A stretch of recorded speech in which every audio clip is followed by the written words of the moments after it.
Ngozi yenye afya haianzi na vipodozi. Inaanza na mtindo wa maisha. Sasa leo nitakwambia vidokezo 5 vya jinsi ya kufanya ngozi yako iwe na afya kiasili. Kidokezo cha kwanza, kunywa maji kwa wingi.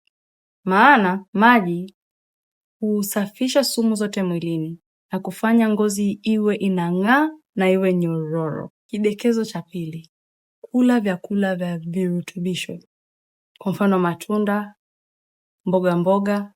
Maana chochote unachokula ndivyo utakavyoonekana kwenye ngozi yako. Cha tatu, osha uso wako polepole asubuhi na jioni. Na hakikisha kwamba hautumii sabuni ambayo ina kemikali nyingi.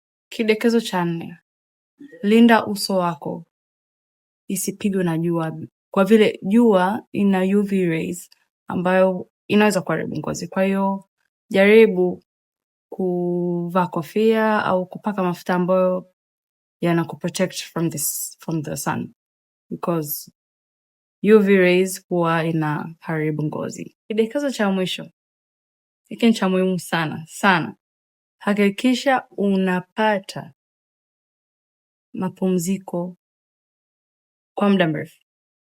Lala vizuri, punguza stress na ngozi yako itakuwa safi. Kama unahitaji mafundisho zaidi, pitia kwenye app yetu ya Tanzmed. Kwenye kijiwe cha afya utapata masomo yote ya afya, ya ngozi, ya mwili, kila kitu. Download Tanzmed, utaona mengi kuhusu afya. Karibuni sana. Application inapatikana App Store na Google Play.